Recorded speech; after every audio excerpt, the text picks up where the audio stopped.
Hello and welcome to Morningstar. I'm Emma Wall and I'm joined today by Nick Ford, manager of the Miton US Opportunities Fund, to give his 3 stock picks. Hi Nick.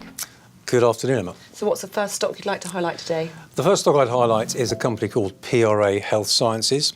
It serves the biotechnology and pharmaceutical sectors in the US. And those are two very, very promising sectors if you think about the growth outlooks, because the innovation and scientific expertise that America has developed over the last decade or so with genomics and other related skills is really very, very impressive. So investors have a choice when they think about investing in the biotechnology sector. They can either invest directly in biotechnology companies, companies like Amgen, Biogen, Celgene, which are very promising, but the share prices can be very volatile. Another way to play the growth in the sector is to invest in the companies which provide the services to the biotechnology companies. So you're participating in the growth of the industry without taking on too much direct risk, because sometimes promising new drugs fail, they don't get approved, and you can have quite adverse share price reactions. So PRA Health Sciences provides testing services. It tests the drugs to see if they work. It has hundreds of different clients and products it's working on. So if one product fails, it doesn't affect the company's earnings, but it still benefits from the growth in the industry. And what's the second stock pick? The second stock pick I would go for would be Pool Corporation. This is actually not a particularly glamorous business. The company is a distributor of swimming pool supplies to operators and owners of pools across America. But what we really like about it is that after many years of making acquisitions, the company now dominates the pool supplies distribution industry and really doesn't have any competition at all.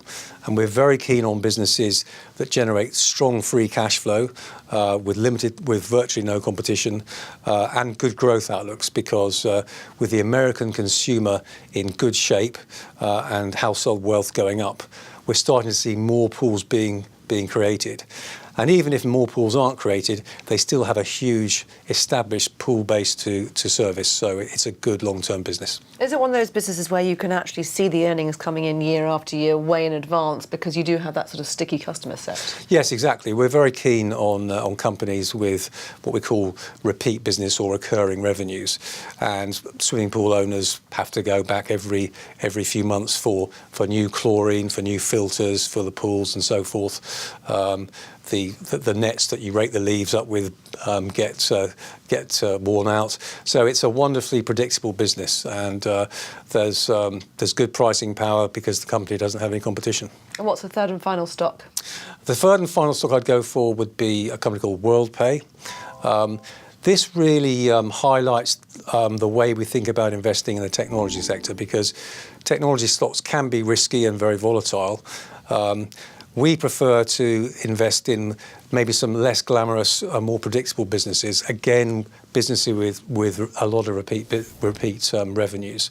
And Worldpay is a payment processor for credit cards and debit card operators. And its customer base is right across America and in the UK now. They provide the payment infrastructure and software to enable transactions to be processed. And what we like about the business is they get a fee every time somebody makes a purchase with their debit and credit card, and the incremental costs of the business are very, very low. And presumably with the US consumer looking pretty healthy, that's just an area that's going to grow. Perhaps not the same can be said about the UK consumer at the moment with the threat of Brexit. Is it a small enough proportion of the business that's not a concern? Yes, they acquired... Worldpay was originally called Vantiv, and they changed their name to Worldpay after acquiring the UK business last year. But the majority of the business is in the US. The UK side will be a good stepping stone for them to branch out into Europe. So it's a good business. And the other thing I would mention is that the outlook for consumer spending is very, very strong. So we should see more business going on to debit and credit cards. And we like the fact that consumers are using cash less frequently. They're using their cards more often. So there's a nice trend to using cards and away from cash. Nick, thank you very much. Thank you. This is Emma Wall for Morningstar. Thank you for watching.